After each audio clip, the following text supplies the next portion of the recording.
but it's always good to have a baseline to start with. For troops, you're going to need 4 healers, that's obviously as part of the Queen Walk, approximately 10 bowlers, 4 witches and 7 Valkyries. The Valkyries can vary depending on how strong the core is. Your clan castle can be varied. We often throw a P.E.K.K.A in there as extra damage, but also as a tank. Feel free to have extra witches or bowlers in there. You're going to need some wall breakers and a wizard or 2 to help with cleanup. You're going to require 1 jump spell, that's to help get the Valkyries into the core, and 4 rage spells. Most of the time I'd recommend 2 poison spells, 1 for the clan castle and 1 for the queen. In this first example you'll see we actually have a skeleton spell, but that's because the queen and clan castle are situated together and we can hit them both with 1 poison spell. So with all that out the way, let's get into the first replay and break down the steps of the BoWiVa attack. Step 1 is your Queen Walk. You want to use the Grand Warden as part of this, and that will give your queen and healers that health boost to make this stage just that little bit easier. As we progress, you will see that the bowlers and witches meet up with the queen and the Grand Warden will be helping the entire pack. I appreciate we're flying through this on the first replay, but we will break it down further as you see future attacks. Step 2 is your rage and poison spells. Self-explanatory, but as you're luring the clan castle and approaching the enemy queen, you want to be using the poison spells to help you. They'll help provide damage on the enemy clan castle troops and help to slow the queen down so you can take her out without taking as much damage. Make sure to monitor your own queen's health and be wary of the defences she's approaching. Use the rage spells as necessary and incorporate the queen and healers to give her that much needed boost. We will look at this in more detail, but let's move on to step 3, which is to bring in your bowlers and witches. You can begin this stage as soon as your queen has taken out your initial objectives and created a path to control the AI of your troops coming in. Step 4 is to provide access to the core. You can see the jump spell provides access over 2 layers of walls, the wall breakers had broken the outside layer and the funnel is clearly wide enough. Step 5 is Valkyrie Rage. Once that funnel is created, by taking out approximately half of the outside ring using the queen, bowlers and witches, the next nearest structures will be them in the core, so the Valkyries, once you've provided access, will run straight to it. You may wish to test the Valkyrie AI by putting one in first and just making sure it targets the building you want to. This might be one en route to the core, or most of the time, once you've taken out all of them outside buildings, they will just target the core itself. You can then push all the rest of the Valkyries in and make sure to save 1 rage spell to use over the top to take out all of them high damage defences right in the middle. The BoWiVa attack is mainly being patient, making sure you're achieving each step before you move on to the next. I must admit this strategy was quite difficult to break down into the 5 most important steps, but I do try and keep my guides that way just because I think it's easier for you guys to absorb, it's easier for you to break down a specific stage and practice it, and then build up to the entire attack itself. With that being said, I will go into more depth of each stage in these next replays. Now this second replay is a 3-star attack and Chaos is starting his Queen Walk, step 1, down in the south. His primary objective is the enemy Archer Queen. Now I must say that I feel your primary objective from your Queen Walk should be the enemy Archer Queen itself, and if you can, the enemy Clan Castle. You'll see on this one that the Clan Castle isn't taken out until slightly later on. Now this does depend on the base design, it depends on where you can and can't start your Queen Walk. Perhaps there's a lot of defences concentrated to a particular area. It depends on whether you're going for the 2 or the 3-star attack. If you're only going for the 2-star, it may depend on where the Town Hall is situated within the core, but that is getting into a bit more depth. Ultimately, keeping it simple, take out half of the outside ring with the Queen Walk, bowlers and witches, and then Valkyrie the core. So we kind of missed step 2, we used the poison spell and a rage spell to help our queen get through the enemy queen. We're now on to step 3, bringing in the bowlers and witches to join the queen along with our king and the clan castle, which as I said is quite flexible. On this one Chaos decided to bring giants as a bit more tankage instead of the P.E.K.K.A. Step 4, we've provided access to the core via the jump spell and that area on the outside wall where the troops broke in, And step 5, the Valkyries have rushed the core, we've popped the rage spell over the middle so they can take down all of them defences, and the Queen has even directed herself behind to the core as well. Now often your troops going around the outside will split up, sometimes the Queen acts a little bit funny and turns the opposite direction. The main thing is not to panic as part of the raid, just making sure you're getting that wide funnel and then getting the Valkyries to the middle. Don't try and put the Valkyries in too soon, they'll just go around the edge and you'll completely miss the 2-star as well. Ultimately, the 2-star is what you need to secure, and as part of the 3-star, you need the Valkyries to get into the core and take down them high damage defenses anyway, so you need to get that funnel correct. If you don't get the Valkyries to the middle, you're most likely not getting the 2-star. You may hit lucky and have some of your troops turn around, but also you'll be leaving them defenses in the middle, constantly shooting at your bowlers going around the outside, and that is going to have a big effect when you're going for the 3-star. The time can sometimes be a factor with the BoWiVa attack. You'll see an attack right at the end of this video where Dan gets a 97% 2-star, just falling short because of time. It can be quite good to have your bowlers and queen split up and go around opposite sides of the base, but you can find that often they just don't have the firepower and they'll just fizzle out as well. So in general, you need to try and keep the troops alive. You want your bowlers and witches to merge into the queen walk, but like I said, don't panic if this doesn't happen, because you can still get the strategy to work. Moving into the next replay, you will see that step 1, we've started the queen walk, more of a queen charge on this one in order to get the primary objectives in that of the enemy clan castle and moving around to get the enemy queen. The poison spell has been nicely placed so that as the clan castle troops come out, takes them straight down, and we used a rage spell to help the queen through that. Now on this attack, we've pushed the queen into the base very early on. Now you can clearly see that there's also a middle ring within this layout as well. There's not just the outside ring and then the core, there's kind of that middle layer as well.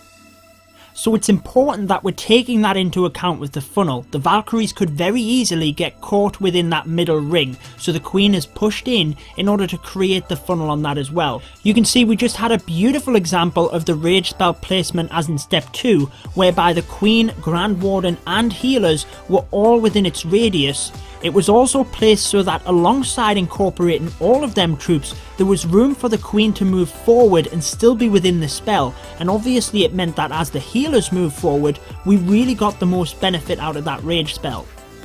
Now on step 3, the bowlers and witches have actually gone around the outside. Again, it's nothing to panic about. The queen has the healers and the grand warden, she's fine. The bowlers can shoot over the wall, and eventually they're going to break back in and join back up with her anyway. The fact that the troops have broke back in and provided that gap on the outside wall actually helps with step 4 in providing access to the core. Now if this doesn't happen and you don't have that break within the outside layer, what you'll find is if you've been able to follow the other stages, the queen walk will have started that funnel and then you won't have brought the bowlers and witches in until further around the base. That means that where you've broke them in and broke the wall will be where you bring the Valkyries in general. However, if you don't have that break, it's not to panic. As long as you've got a wide enough funnel, the Valkyries will be able to break through the wall themselves and not be under any fire. The jump spell will then help you get into the core where you can use that rage in order to take it all down. Again, you can see more than enough troops to finish the raid, but unfortunately we're going to run out of time and end up with a high percentage 2-star. Still a great result, and remember percentage helps if it's a tiebreaker, but you will find that every once in a while with a strategy you can get those 3 stars. Heading into the next replay, you can see that the clan castle is easily lureable. Now that's a big advantage because we can select where to start the queen walk, and it means that we can take out the clan castle irrespective of where we bring her in. So we've lured the clan castle and we're going to bring the queen in over from the west. That means that we can target that enemy queen, and we've also took out the objective of the enemy clan castle troops. Step 2, we've poisoned the CC and we're also going to use a rage to help get the queen through them. You can see that placement we're talking about where the healers are just within its radius, and there's also room at the front of the spell for the queen to walk into. That means that she's getting the rage bonus longer, she's not going to walk out of the spell quite as quick, and the healers will actually be in there pretty much the entire length of the spell as they slowly move forward. Poison spell on the enemy queen as well helps to slow her down, and then we can move forward to step 3. You'll notice on this one that Surge actually decides to break up the bowlers and witches and the queen walk. Now take a look at the infernos within the core. They're well out of the radius of that outside ring. Therefore it is a little bit safer to split your army in order to help with time. With the infernos being well out of range, they're not going to be constantly firing at them outside troops, therefore you don't need as many to protect each other. And by the way, that is what the great addition of the witches alongside the bowlers is. Them skeletons are constantly distracting the point defences so your bowlers aren't taking as much damage. You can see we have a break in the outside wall where the queen initially came in, and we have a break further down where the bowlers came in. With the funnel being wide enough, either would be appropriate, but you can see on the bottom here the Valkyries have a direct route to the town hall. You can also notice how Surge just placed one in first and saw that the Valkyries were going straight into the core, therefore he knew it was safe to push all the rest in. Rage Bell helps to take that entire core down, and as the troops continue to go around the outside, you'll see they just don't have enough firepower to take down the entire base. So do take note of the base design, see if you think it is worth splitting up the queen and the bowlers and witches, but in general I think we found that if you keep them together they do have a bit more firepower. It just can be quite tight on time in order to get them 3 stars. So as we move into the last raid, you'll see that this is that 97% I was talking about.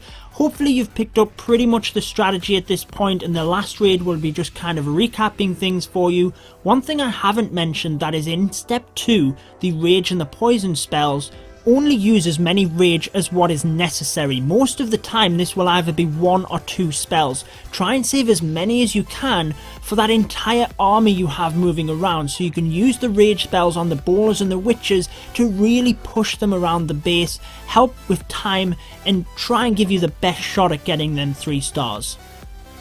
So step 1 and the Queen, Grand Warden and healers are in. Step 2 can kind of happen straight away. You'll see the rage spell straight in on this one because there was a lot of defenses concentrated in that area.